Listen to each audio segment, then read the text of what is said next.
এবার আমাদের জীবনে দুশ্চিন্তা আছে না নাই বলেন?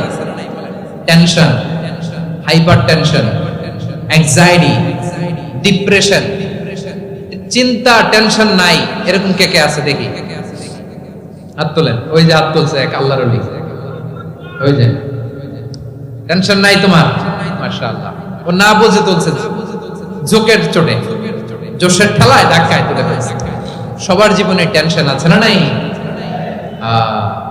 এই দুশ্চিন্তা, পেরেশানি, মারাত্মক পেরেশানি থেকে মুক্তি পাওয়ার জন্য বিষ্ণু ইসলাম দুটো দোয়া পড়তেন। কয়টা?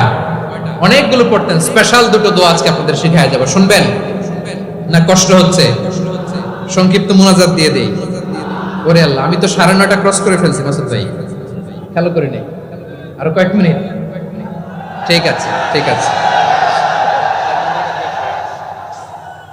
পেরেশানিতে পড়লে, টেনশনে পড়লে এই দোয়াটা, প্রিয় ভাইরা, বিষ্ণু ইসলাম যখন খুব বিপদে পড়তেন, দুশ্চিন্তা ওনাকে ঘিরে ধরতো, উনি পড়তেন ইয়া হাইয়ু ইয়া কাইয়ুম বিরহমাতিকা আস্তাগীথ, ইয়া হাইয়ু ইয়া কাইয়ুম বিরহমাতিকা আস্তাগীথ, ইয়া হাইয়ু ইয়া কাইয়ুম, হে শাশ্বত অবিনশ্বর, হে চিরঞ্জীব, বিরহমাতিকা আস্তাগীথ, তোমার রহমতের উসিলায় তোমার কাছে ফরিয়াদ করি। এটা পড়তেন। আবার আরেক বর্ণনা এসেছে ইয়া হাইয়ু ইয়া কাইয়ুম বিরহমাতিকা আস্তাগীথ আসলিহ লি শা'নি কুল্লাহু ওয়ালা তাকিলনি ইলা নাফসি তারফাতা আইন, আসলিহ লি শা'নি কুল্লাহ, আল্লাহ আমার সবকিছু আপনি সেটেল করে দেন। আমাদের সব ঝামেলা সেটেল করে দিতে পারে কে? আমরা তো সেটেলমেন্টের জন্য ওই এসপি সাহেবের কাছে যাই, ডিসি সাহেবের কাছে যাই, অমুক ভাইয়ের কাছে যাই, তমুক ভাইয়ের কাছে যাই। এই দোয়া পড়লে আরশের উপর থেকে আপনার ম্যাটার সেটেল করে দিবে কে? তাহলে পড়বেন ইয়া হাইয়ু, এ চিরঞ্জীব। হাইয়ু মানে চিরঞ্জীব, যিনি চিরকাল বেঁচে থাকবেন, মরবেন না। আল্লাহ মরবেন? তার কোনো লয় আছে? ক্ষয় আছে? সূরা রহমানে আল্লাহ বললেন কুল্লু মান আলাইহা ফানি ওয়া ইয়াবকা ওয়াজহু রাব্বিকা যুল জালালি ওয়াল ইকরাম ফাবিআইয়ি আলাই রাব্বিকুমা তুকাযিবান। জমিনে যা আছে সব ফান, ভ্যানিশ হয়ে যাবে, নিশ্চিহ্ন হয়ে যাবে, শেষ হয়ে যাবে, সব বিলুপ্ত হয়ে যাবে, একজন ছাড়া। জোরে বলেন তিনি কে? ইয়া হাইয়ু, আমার সাথে আওয়াজ করে পড়েন ইয়া হাইয়ু ইয়া কাইয়ুম ইয়া হাইয়ু ইয়া কাইয়ুম বিরহমাতিকা আস্তাগীথ আসলিহ লি শা'নি কুল্লা ওয়ালা তাকিলনি ইলা নাফসি তারফাতা আইন। এভাবে দোয়া করলে আপনাকে বিপদ মুক্ত করবে কে? এই দোয়াটা কেন পছন্দ আল্লাহর কাছে?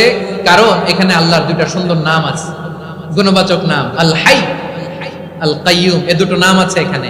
আবার এই দুইটা আয়াতুল কুরসির অংশ। আয়াতুল কুরসির শুরুতে এটা আছে না নাই? হ্যাঁ, আছে না নাই? 3 নাম্বার কারণ এটা ইসমে আজম। কোন দোয়াটা ইসমে আজম? যে দোয়া ওসিলায় দোয়া করলে আল্লাহ দোয়া ফেরায় না। অনেকগুলো মত আছে, সবচেয়ে ভ্যালিড মত হচ্ছে এটা, ইয়া হাইয়ু ইয়া কাইয়ুম, এর ওসিলা দিয়ে দোয়া করলে দোয়া কবুল করে কে? 2 নম্বরে বিশ্বনবী মারাত্মক বিপদে পড়লে আরেকটা দোয়া পড়তেন, আল্লাহুম্মা ইন্নী আবদুক। আগে দোয়াটা পড়ি, শুনেন। আল্লাহুম্মা ইন্নী আবদুক ওয়া ইবনু আবদিক ওয়া ইবনু আমাতিক নাসিয়াতি বিয়াদিক মাদিন ফিয়া হুকমুক আদলুন ফিয়া কাদাউক আসআলুকা বিকুল্লি ইসমিন হুয়া লাক সাম্মাইতা বিহি নাফসাক আও আনসালতাহু ফি কিতাবিক আও আল্লামতাহু আহাদাম মিন খালকিক أو استأثرت به في علم الغيب عندك أن تجعل القرآن ربيع قلبي ونور صدري وجلاء حزني وذهاب همي। سبحان الله পড়েন। বিষ্ণুই বলতেন আল্লাহুম্মা ইন্নী আবদুক, ও আল্লাহ আমি আপনার গোলাম, ওয়া ইবনু আবদিক, গোলামের ঘরের গোলাম, ওয়া ইবনু আমাতিক, বাদীর ঘরের গোলাম। মানে আল্লাহ আমি আপনার গোলাম। আমার বাবা আব্দুল্লাহ ছিল আপনার গোলাম, আমার মা আমিনা ছিল আপনার বাদী। মানে আমরা গোলাম বংশের, সব গোলাম। নিজের এর চেয়ে আর ছোট করে আল্লাহর কাছে উপস্থাপন করা যায় আমার ভাইরা? কথা কি বুঝতেছেন? নিজেকে এর চাইতে ছোট, নগণ্য আর তুচ্ছ করে আল্লাহর সাথে প্রেজেন্ট করা যায়? বিশ্বনবী বললেন ও আল্লাহ আমি আপনার গোলাম, গোলামের ঘরের গোলাম, দাসীর ঘরের গোলাম, নাসিয়াতি বিয়াদিক, আমার মাথার চুলের ছুটি আপনার হাতের মুঠোয়, আপনি ডানে টান দিলে আমি ডানে যেতে বাধ্য, আপনি বাঁয়ে টান দিলে বাঁয়ে যেতে বাধ্য। সুবহানাল্লাহ বলেন। পিছনে দুই একজন ভাই দাঁড়ালেন কেন? হ্যাঁ, বসুন। জায়গা চেঞ্জ করতেছে, সেই দুপুর থেকে বসে আছে আমি জানি। মাশাআল্লাহ, কেউ দুই একজন বেরিয়েছে, গ্যাপ পূরণ করতেছে। মাশাআল্লাহ, পড়েন সুবহানাল্লাহ, আলহামদুলিল্লাহ, লা ইলাহা ইল্লাল্লাহ মুহাম্মাদুর রাসূলুল্লাহ সাল্লাল্লাহু আলাইহি ওয়াসাল্লাম। বিশ্বনবী বললেন, আল্লাহ আমার মাথার চুলের ঝুঁটি আপনার হাতের মুঠোয়।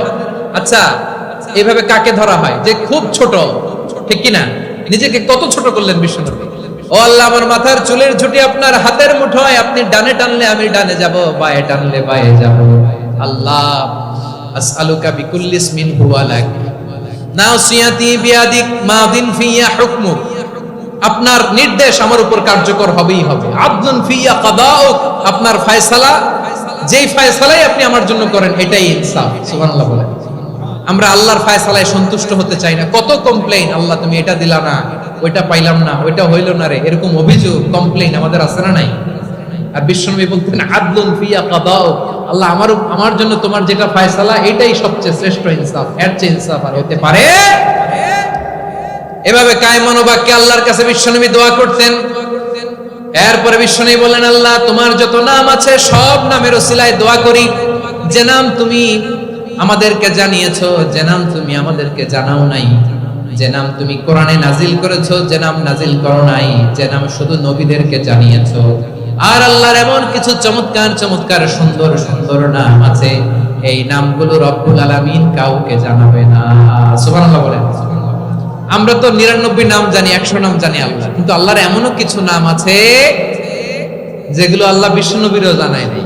এগুলো আল্লাহ ইলমুল গায়বে রেখে দিয়েছেন। দোয়ার সময় বলবেন, আল্লাহ তোমার যেই নামগুলো জানি, যেগুলো জানি না, যেগুলো কোরআনে আছে, যেগুলো নাই, যেগুলো নবীরে খাস ভাবে জানাইছো ওগুলোর উসিলায়, যেগুলো কোনোদিন জানাবাও না, তোমার ওই নামের উসিলাও তোমার কাছে চাও। আল্লাহ কোরআনকে আমার হৃদয়ের বসন্ত বানাও, আমার বক্ষের জ্যোতি বানাও, আমার চিন্তা দুশ্চিন্তা তুমি দূর করে দাও। বিশ্বনবী বললেন, এই কালিমাগুলো, এই বাক্যগুলো পড়ে যদি কেউ আল্লাহর কাছে ফরিয়াদ করে, তার হৃদয় থেকে দুশ্চিন্তা কাটিয়ে দিবে কে? পড়বেন, এই দোয়াগুলো পড়বেন। আচ্ছা, সব শেষে বলি, ঋণের বোঝায় যারা জর্জরিত, বিষ্ণু ইসলাম চমৎকার একটা দোয়া শিখিয়েছেন। আমাদের অনেকে ঋণের বোঝায় জর্জরিত, আছে না নাই? এদিকে কেউ আছেন? থাকলে হাত তোলার দরকার নেই, থাকলে এই দোয়াটা পড়বেন। এক সাহাবীর নাম আবু উমামা, নামাজের ওয়াক্ত ছাড়া উনি মসজিদে যেয়ে বসে আছে। বিশ্বনবী বললেন, কি রে আবু উমামা, নামাজের তো ওয়াক্ত হয় না, মসজিদে কি?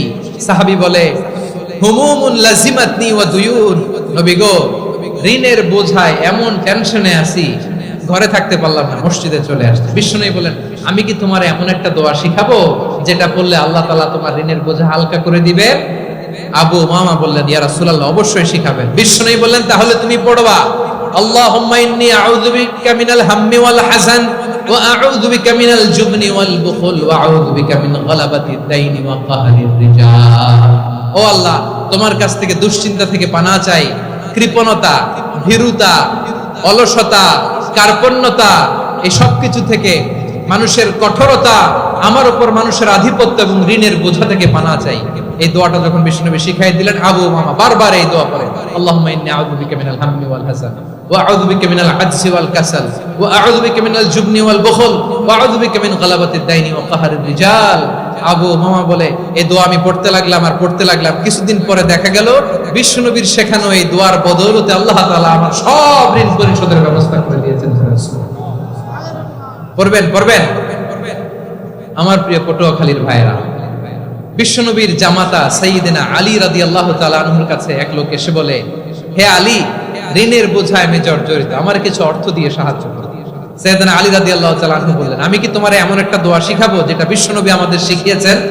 এই দোয়া যদি তুমি পড়ো, লাউ কানা আলাইকা মিসলু জাবালিন কাবীরিন দাইনান আদাল্লাহু আনকা, পাহাড় পরিমাণ যদি ঋণের বোঝা হয়, আল্লাহ এটা পরিশোধের ব্যবস্থা করে দিবেন।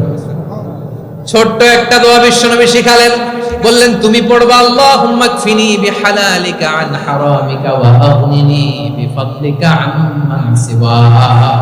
ও বুঝতে আছে? হ্যাঁ আছে। আল্লাহুম্মা কফিনি বিহালালিকা আন হারামিক, আল্লাহ তোমার হালাল দিয়ে আমাকে পরিতুষ্ট করো, হারাম থেকে বাঁচিয়ে রাখো, আর তোমার অনুগ্রহে মানুষের মুখাপেক্ষী যেন আমি না হই, আমি যেন সবসময় তোমার মুখাপেক্ষী হয়, ওই তৌফিক দিও। সুবহানাল্লাহ পড়েন।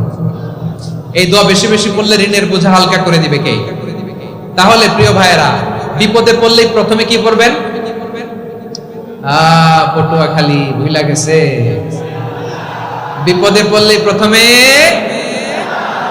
ইন্না লিল্লাহ কি বলে নিজেকে আল্লাহর কাছে সঁপে দিতে হয়? হাসবুনাল্লাহ। চরম বিপদে দেয়ালে পিঠ থেকে গেছে, তখন লা ইলাহা ইল্লা আনতা সুবহানাকা ইন্নী কুনতু মিনাজ জালিমিন। এরপরে লা ইলাহা ইল্লাল্লাহুল আযীমুল হালিম, এই দোয়া। আকস্মিক বিপদ, হঠাৎ যেন কোনো বিপদ আমাকে পেয়ে না বসে, এটার জন্য বিসমিল্লাহিল্লাযী লা ইয়াদুররু মা ইসমিহি শাইউন ফিল আরদি ওয়ালা ফিস সামাই ওয়া হুয়াস সামিউল আলীম। সকালে 3 বার, রাতে 3 বার। আর মারাত্মক tension, hyper tension, anxiety, depression থেকে বাঁচার জন্য 2 দোয়া, ইয়া হাইয়্যু ইয়া কাইয়্যুম, ইয়া হাইয়্যু ইয়া কাইয়্যুম, মনে থাকবে? আর আল্লাহুম্মা ইন্নী আবদু, এই দোয়া। ঋণ থেকে বাঁচার জন্য 2 দোয়া, আল্লাহুম্মা ইন্নী আউযু বিকা মিনাল হাম্মি ওয়াল হাযান, এটা। আর আল্লাহুম্মা কফিনি বিহালালিকা আন হারামিকা ওয়া আগনিনি বিফাদলিকা আম্মান সিওয়াক। আর সব সময় পড়ার জন্য একটা আমল দিয়ে যাই, উঠতে বসতে, অফিসে যাচ্ছেন, অফিস থেকে ফিরতেছেন, বসে আছেন, শুয়ে আছেন, ছোট্ট এক শব্দে আমরা যেন বেশি বেশি পড়ি আস্তাগফিরুল্লাহ। আওয়াজ করে আমার সাথে পড়ুন আস্তাগফিরুল্লাহ, আবার পড়ুন আস্তাগফিরুল্লাহ। আল্লাহ রাসূল সাল্লাল্লাহু আলাইহি ওয়াসাল্লাম বলেন, মান লাজিমাল ইস্তিগফার, যে সব সময় এরকম ইস্তিগফারের সাথে লেগে থাকে, জাআলাল্লাহু লাহু মিন কুল্লি যিকিন মাখরাজা, আল্লাহ তাআলা তাকে কোনো বিপদে আটকান না, সে জীবনে আটকাবে না, যে কোনো বিপদে আল্লাহ তার রাস্তা বের করে দিবেন, way out, you will get a way out, a solution. সুবহানাল্লাহ। ওয়া মিন কুল্লি হাম্মিন ফারাজা, দুশ্চিন্তা মুক্ত হবে, ওয়া ইয়ারযুকহু মিন হাইসু লা ইয়াহতাসিব, এমন জায়গা থেকে আল্লাহ রিজিকের বন্দোবস্ত করবে যেটা সে কল্পনাও করে নাই। আওয়াজ করে পড়েন সুবহানাল্লাহ। তাহলে মনে থাকবে আস্তাগফিরুল্লাহর কথা। সব শেষ কথা বলবো, সব শেষ আমার প্রিয় ভাইয়েরা। এটা গেল নিজের বিপদ। কিসের বিপদ?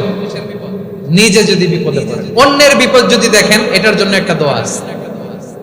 অনেক সময় আমরা দেখি হাসপাতালে ক্যান্সারের 3rd স্টেজে চলে গেছে, লোকটা হ্যাংলা হয়ে, চিকন হয়ে, হায়রে কি কষ্ট পায়, দেখি না? বিষ্ণু বলে, একটা দোয়া যদি কেউ অন্যের কোনো বিপদ দেখে পড়ে, ওই বিপদ তার জীবনে কখনো আসবে না।